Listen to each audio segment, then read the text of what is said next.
C'est pas comme nous. Un thriller du FBI Ilsebeck, volume 1, par Caroline. Chapitre 1. Son pouce était levé au-dessus de l'asphalte et le bout de ses chaussures dépassait légèrement de la ligne blanche peinte au bord de la route sinueuse. Sarah Beth fit la moue en voyant une autre voiture passer à côté d'elle sans s'arrêter. De rage, elle donna un coup de pied dans la poussière et fit voler un tourbillon de feuilles mortes contre le muret en béton derrière elle.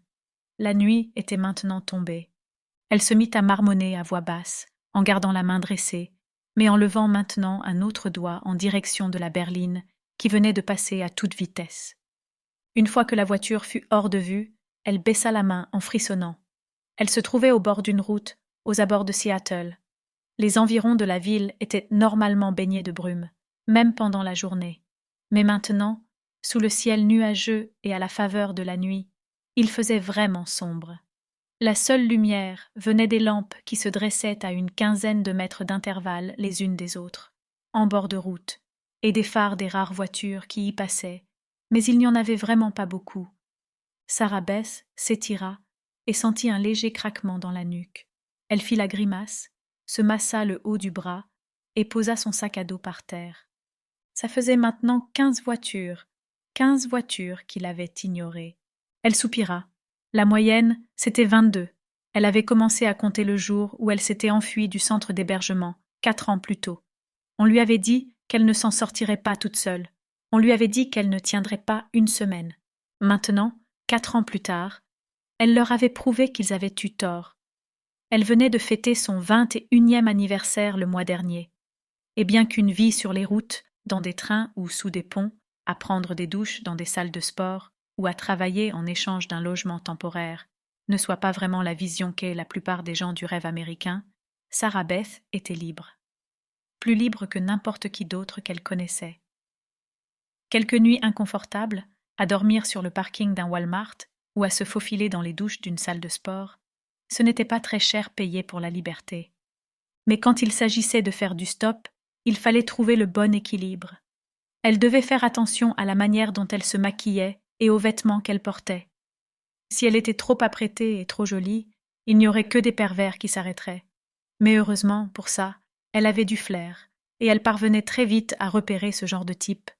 Mais d'un autre côté, si elle ne présentait pas un minimum bien, personne ne voudrait s'arrêter pour la prendre en charge. Sarah Beth écarta une mèche de ses cheveux bruns et bouclés, et s'entraîna à sourire. On lui avait souvent dit qu'elle avait un très joli sourire. Elle scruta la route. Elle avait toujours mal à l'épaule, et elle commençait à grelotter de froid. Elle traîna un peu les pieds au bord de la route, et fit la grimace en sentant sa jambe gauche la tirailler. Elle essaya d'adopter une position plus confortable. Elle aperçut le camion avant de l'entendre arriver. Elle vit d'abord ses phares lumineux, qui étaient bien trop hauts pour qu'il s'agisse d'une voiture. Quelques instants plus tard, au moment où le camion passa dans un trou, elle fut un peu moins éblouie par la lueur de ses phares, et elle put voir la cabine et le plateau à l'arrière. Elle lissa hâtivement ses cheveux en arrière, et osa son plus beau sourire, comme une actrice de théâtre qui exagérerait la pose, pour que le public assis tout au fond de la salle puisse la voir. Elle leva le pouce et se pencha légèrement en avant, en mordant sur la ligne blanche et en regardant les phares éblouissants s'approcher. Elle sentit son estomac se serrer et son sourire s'évanouir, en voyant que le camion n'avait pas l'air de vouloir ralentir. Il arrivait de plus en plus vite. Puis elle entendit le crissement des pneus. Le chauffeur diminua ses phares et le véhicule s'arrêta net, à quelques mètres devant elle. Sarah Beth avala sa salive et regarda l'endroit où le camion s'était arrêté. Une main lui fit signe par la vitre ouverte. Aucun mot, aucun bruit, juste un signe de la main. Sarah Beth se pencha en avant et regarda le visage de l'homme assis dans la cabine. « Vous allez à Seattle » lui cria-t-elle. À nouveau, aucune réponse.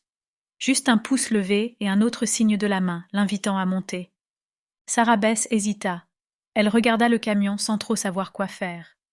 Une seconde plus tard, la main qui lui avait fait signe disparut dans la cabine. Puis un post-it jeté par la fenêtre vola dans la direction de Sarah Beth. Elle fronça les sourcils. Elle se baissa d'un air hésitant pour ramasser le post-it, les yeux toujours rivés sur le camion.